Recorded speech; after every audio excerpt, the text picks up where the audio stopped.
안녕하십니까. 생활주역을 강의하고 있는 이규입니다. 지난 시간에 천수 송깨, 송깨를 이어서 오늘은 지수삭깨로 시작하겠습니다. 천수 송깨가 개인적인 다툼이라면 지수삭깨는 단체 간의 다툼이라고 할 수 있습니다. 자, 보시겠습니다. 자, 삭깨를 보면은요. 64개 중에서 7번째 있습니다. 7번째 있는데 그 상을 한번 볼까요? 지수삭깨를 보면은, 자, 지수삭깨를 보면 상이 이렇게 생겼습니다. 위에 거를 공깨라고 얘기를 하죠.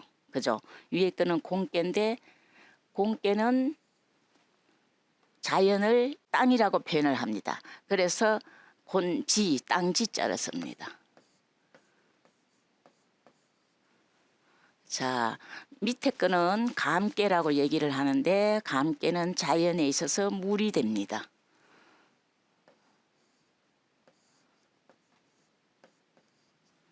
자, 이거를 두 개를 합쳐가지고 이름을 지은 것이 바로 지수삭괴 이렇게 되는 거예요.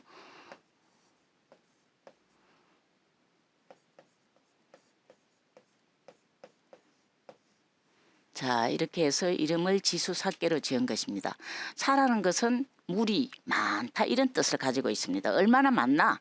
2,500명을 가지고 물이라고 해가지고 삭괴로 한 사단을 2,500명이라고 했습니다.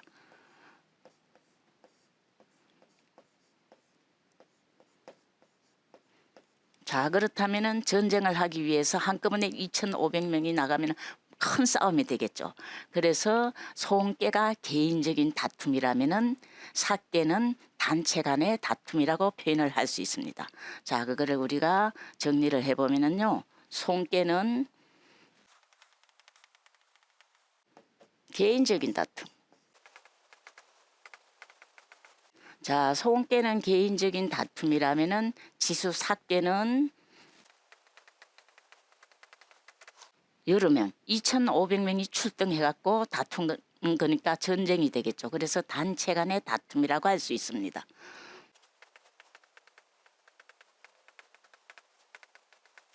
자, 그러면은 송깨 다음에 지수삭깨가 온 것은 처음에는 개인적인 다툼이 있다가 다툼이 벌어지기 시작하면은 각자 여럿이 모이게 되니까 바로 송깨 다음에 삭깨로 이은 것입니다. 자, 우리 여기서 한번 개사를 볼까요? 개사를 보면은 뭐라고 되어 있습니까? 사는 정인이 장인이라야 길하고 허물이 없다 이렇게 되어 있습니다. 삭깨는 뭐 하는 거예요? 바로 잡는 것이니 바로멀어서 해야 되니. 예를 들어서 어떤 한 나라에서 국민들에게 세금을 너무 많이 거두어 가지고 그 국민들이 살 수 없을 때는 어때요? 올바른 사람이 나아가서 출정해 가지고 임금을 바로잡든지 온 국민을 바르게 살게 할 수 있도록 해주는 것이 바로 삭깨입니다. 그래서 삭깨는 정인이 바르게 하는 것이니 장인이라야 아주 훌륭하고 능력 있고 전쟁에 관해서 조건을 다 갖추고 있는 훌륭한 사람을 장인이라고 했습니다. 구체적으로 설명하겠습니다. 장인이라야 길하고 허물이 없을 것이다. 요거는 우리 개 전체, 지수삭깨 전체에 대한 괴사입니다. 전체의 대의라고 할 수 있죠. 그죠? 자, 그러면 장인이 어떤 사람인가 한번 볼까요? 장인이라야. 자, 삭깨는 장인이라야 이런 얘기가 있는데 장인은요, 요 전쟁에 관한 책을 아주 훌륭한 책을 쓴 사람이 손무라는 사람이 있습니다. 그 사람이 손자병법 하는데 손자의 할아버지가 됩니다. 그 사람이 병법서를 보면은 그분을 갖다가 무성이라고 표현해요. 무에 관해서는 성인이다.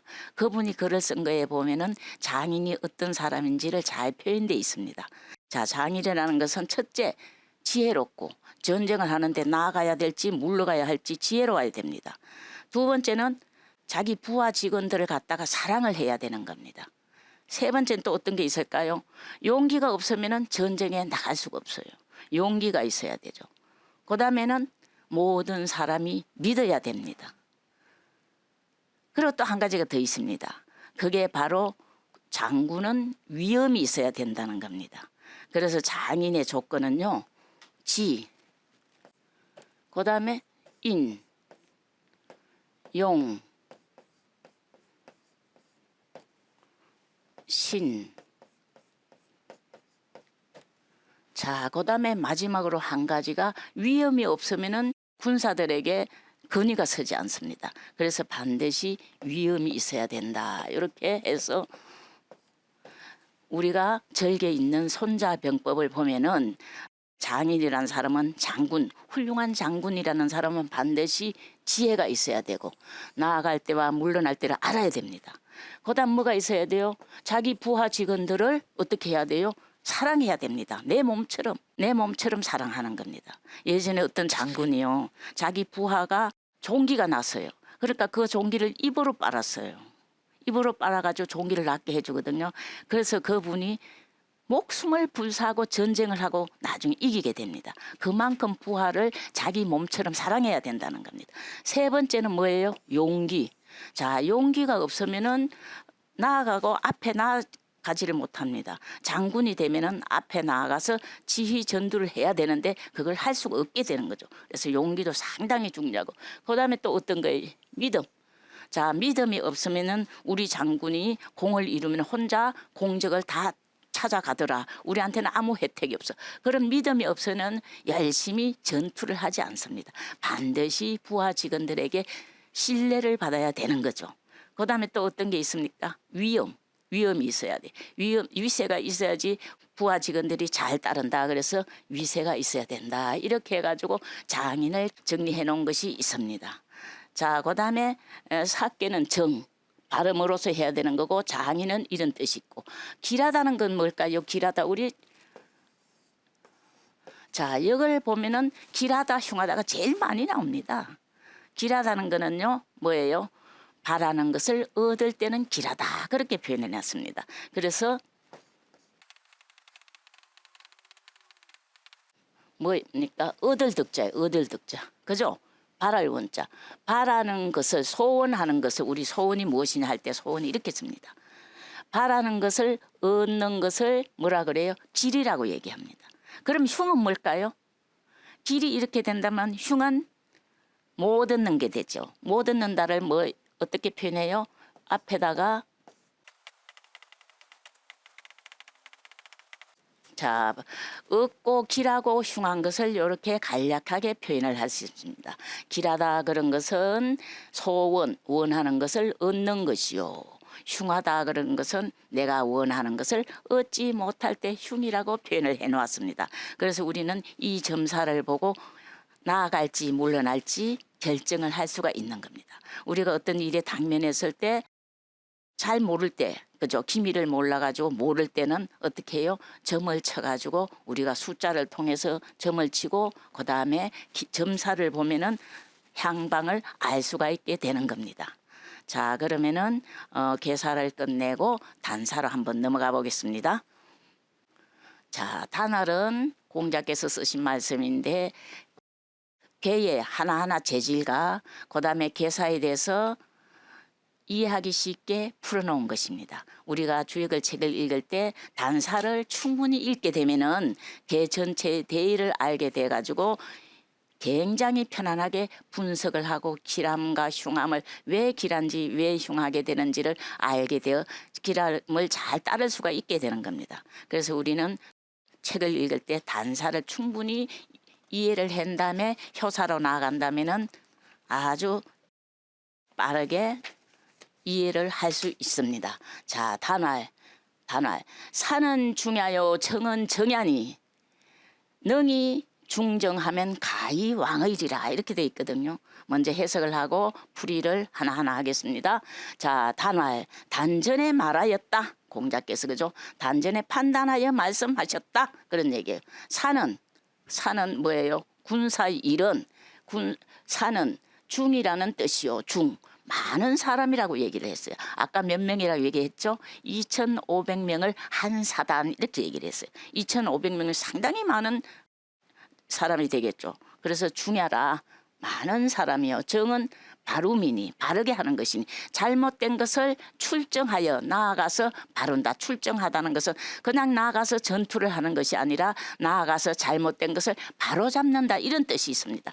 그래서 정은 바루미니 능히 중정하면은 뭐 할 수 있으면은 요 솔자가 아주 중요합니다. 능히 많은 사람을 거느려서 바르게 할 수 있다면 많은 사람을 거느려 가지고 전체를 다 바르게 할 수 있다면 왕이 될 수 있다 이렇게 표현을 했습니다. 그래서 잘못된 나라에서 백성들에게 가림 주고 할 때 그 나라에 출정을 해가지고 임금을 바로 잡아주는 거예요. 임금을 바로 잡아주면 밑에 사람이 다 바르게 되니까 전체를 뭐 할 수 있어요? 바르게 통솔할 수 있다는 것입니다. 그래서 사께는 가장 중요한 게 정이라는 뜻이에요. 바름이다. 잘못된 것을 바름이다 그런 얘기. 여기서 보면요 이자가 있거든요. 이자가 주로 쓰이 무엇을 가지고 이렇게 많이 표현하는데 여기서는 이 자가 통솔하다는 뜻이 있습니다. 자 여기서 이 자는 통솔하다 그런 뜻이 있습니다. 그래서 무리를 거느려 무리를 통솔하여 바르게 할 수 있다면 능자가 있으니까 그죠? 무리를 통솔하여 바르게 할 수 있다면은 뭐가 될 수 있다? 왕이 될 수 있다 그런 얘기예요. 이번엔 단사가 좀 깁니다. 그래서 다음 장에도 단사로 이어집니다. 넘어갑니다. 자, 강중이 응하고 행음이 정하니 강중이 응하고 행음이 순하니 이차독 천하나 이민종지하니 기라고 우하고 이려 이래가지고 단사가 끝이 납니다. 자, 단사가 상당히 길죠. 자, 강중이 응하고 강이 중에 있으면서 응함이 있고 그런 뜻이에요. 도와주는 사람이 있고 적극적으로 도와주는 사람이 있고 강이 중에 있으면서 응함이 있고 험한 곳을 가나 전쟁은 굉장히 위험한 곳이죠. 위험한 곳을 가나 아유 무서워서 안 갈래 이러지 않고 어떻게 한다. 순하게 따르니 전쟁하러 위험한 곳에 가는데도 그 부하들이 순하게 따르니 어때요? 이러한 방법으로서 천하를 해독시키는데 전쟁을 하게 되면은요 많이 다치죠. 세금 많이 걷어야죠. 온 천하 사람들이 전부 다 힘을 합쳐야 돼요. 굉장히 천하 사람들을 다 해독을 끼치나 그러나 어때요? 백성들이 따르니 자기가 해를 입으면서도 막 따라가지고 전쟁을 한다는 거예요. 왜? 바로잡기 위해서 하는 거니까. 전쟁은 그냥 재미로 하는 것이 아니라 잘못된 세상을 바로잡기 위해서 전쟁을 했다 그래요. 그래서 반드시 어떻게 쓴다면요. 출정이라고 썼으면 조금 이따가 설명을 해드리겠습니다. 출정, 나아가서 바로잡는다는 뜻이 있습니다. 백성들이 따르니 길하고 또한 무슨 허물이 있겠는가. 온 국민 잘못된 것을 바로잡기 위해서 전쟁을 하니까 천하 사람이 피해를 보면서도 잘 따른다 그런 얘기예요. 자 이거를 하나하나 하면서 설명을 하겠습니다. 자 여기서 강중이라는 말이 있죠. 그죠? 자, 강중이라는 말이 있습니다. 이 강중이라는 것은 강한 것이 중위 가운데 자리에 있다 그런 얘기. 자, 그렇다면은 여기서 상을 보면은요,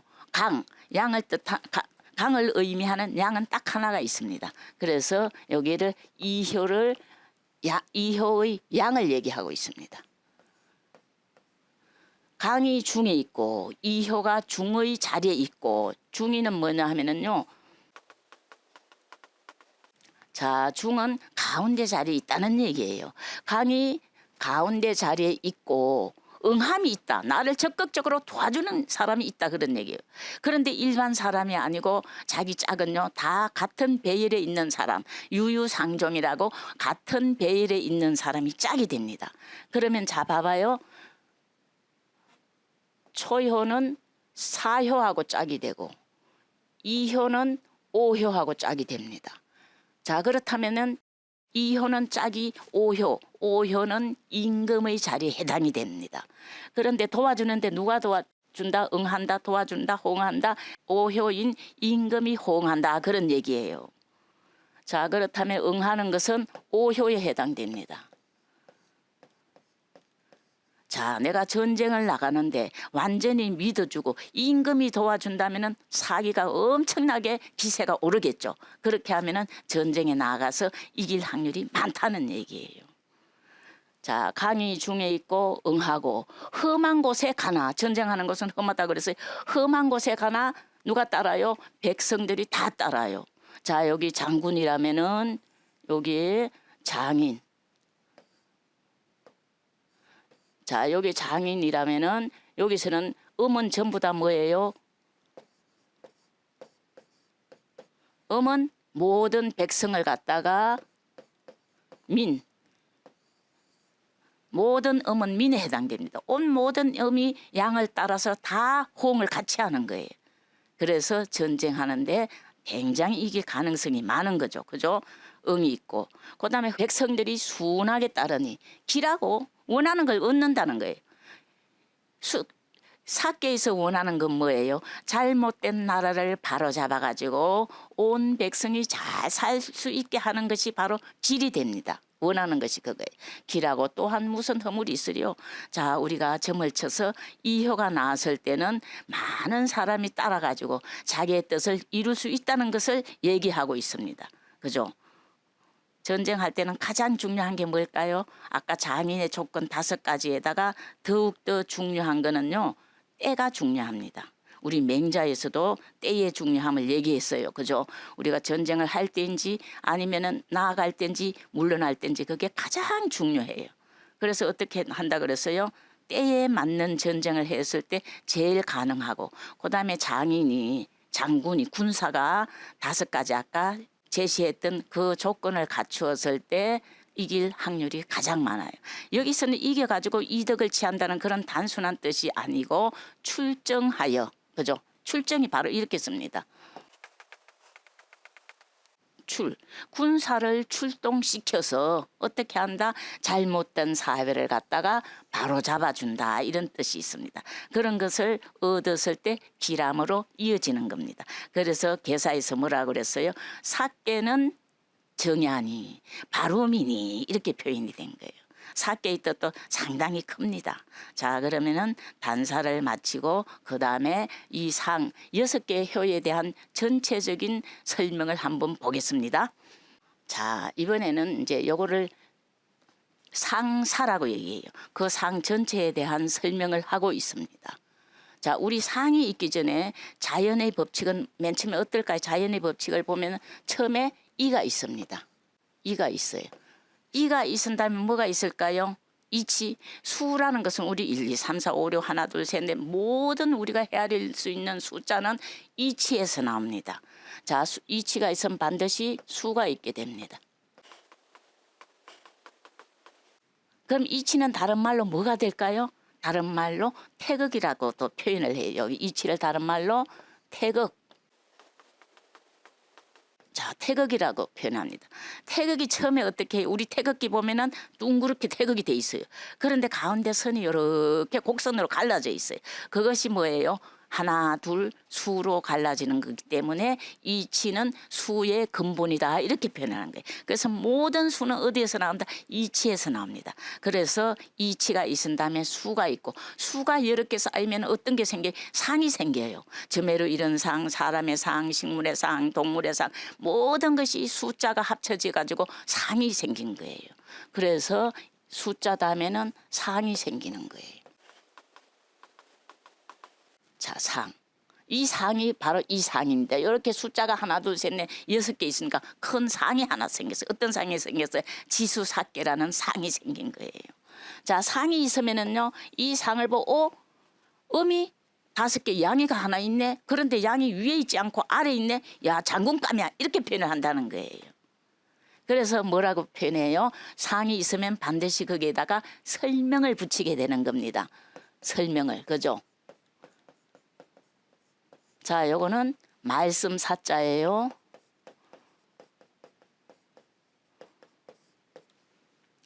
자, 우주의 법칙은 맨 처음에 이치가 있습니다. 이치가 있은 다음에 숫자가 있습니다. 이치는 태극이, 다른 말로 태극이 이렇게 갈라지면서 숫자가 생기고, 또 태극이 한 번 더 갈라지면 사상이 생겨요. 우리가 병원 같은 데 가면 체질이 사상 체질 중에 당신은 소양에 해당됩니다. 소음에 해당됩니다. 뭐 이런 얘기를 하잖아요. 그게 바로 여기 사상에서 나오는 얘기예요. 주역에서 나오는 거. 그 다음에는 수가 생겨가지고 그 수가 조합이 되니까 상이 생긴 거예요. 상이 있어요. 음수가 많으면 어떤 것이 생기고 양이 많으면 어떤 것이 생기고 음양이 잘 조화로우면 어떤 물건이 생기나 하는 상이 생기는 거예요. 상이 생기면 사람들이 저건 산처럼 생겼네, 산이라는 이름을 붙이고, 저건 물처럼 생겼네, 물이라는 이름을 붙이고, 저건 연못처럼 생겼네, 물이 찰랑찰랑하는 연못처럼 생겼네 하면서 그 상에 대한 설명을 해놓는 거예요. 그것이 바로 합쳐가지고 요 두 개를 가지고 상사라고 표현을 하는 겁니다. 아시겠죠? 자, 그러면은 우리 상사를 한번 보겠습니다. 상할 지중유수 산이 군자 이하야 용민육중 하나니라. 상에 말하였다. 땅 속에 물이 있는 것이 삭개이니, 요 땅 속에 물이에요. 요건 뭐예요? 요거 물이잖아요. 자, 요건 뭐예요? 땅이잖아요. 땅 아래니까 땅 속에 물이 있는 것이 삭개이니, 군자가 이치를 본받아서 땅 속에 물이 있는 이치를 본받아 가지고 뭘 한다? 백성을 포용하고, 백성을 다 포용하는 거예요. 그 다음에 많은 무리를 길러낸다, 그런 얘기. 자, 여기서 나오는 게 우리가 제일 많이 쓰이는 게 군자. 자, 군자가 나오면은 상대적인 표현으로 소인이 있습니다. 자, 여기 지중유수사는요, 요 상을 가지고 얘기를 한 겁니다. 그죠? 자, 여기서 보면은요, 이제 제일 많이 나오는 게 우리가 책을 볼 때 군자 소인이라는 말이 나오는데, 군자는 어떤 뜻을 가지고 있냐면요, 군자는 의리대로 행동하려고 하는 사람을 군자라고 표현했습니다. 소인은 뭐예요? 이익을 좋아하는 사람을 소인이라고 공자는 그렇게 표현했습니다. 한 문장을 볼까요? 논에 나오는 한 구절을 보면 이렇게 돼 있습니다.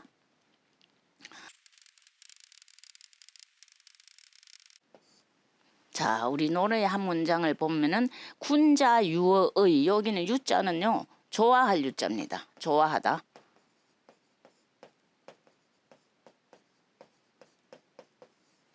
군자는 뭐를 좋아합니까? 의를 좋아해가지고 행동하는데 의롭지 않은지 의로운지 그걸 먼저 따지게 되는 거예요. 군자의 행동할 때는 그냥 쉽게 아닙니다. 의라는 것은 무엇입니까? 그 상황에 알맞은지 알맞지 않은지 그걸 따지는 게 의입니다. 그래서 의를 다른 말로 풀이를 하면은요,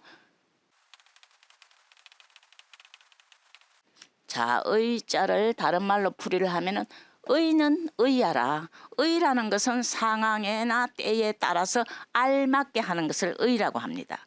군자는 항상 행동을 하나하나 할 때 이 상황에서 내가 어떤 행동을 취해야 되는지 그 생각을 하고 행동을 한다는 거예요. 자, 그렇다면은 상대가 되는 소인을 한번 볼까요? 소인 유월이라 이렇게 표현했단 말이에요. 소인은 이익을 좋아한다. 그죠? 정반대가 되는 거죠. 소인은 행동을 하거나 어떤 사람을 따를 때, 저 사람을 따를 때 내가 이득이 되는지 실이 되는지를 따지지 의인지 의롭지 않은지는 따지지 않는다는 거예요. 그래서 군자와 소인에 대해서 여러 가지로 분별을 할 수 있지만 이 말이 상당히 저는 의미 있게 읽었기 때문에 비유를 할 때 항상 이 표현을 가지고 군자와 소인을 분별할 때가 있습니다. 자, 그러면은 상은 여기서 마치고 다음 시간에는 이 육효에 대해서 자세하게 한번 설명을 해 보겠습니다. 감사합니다.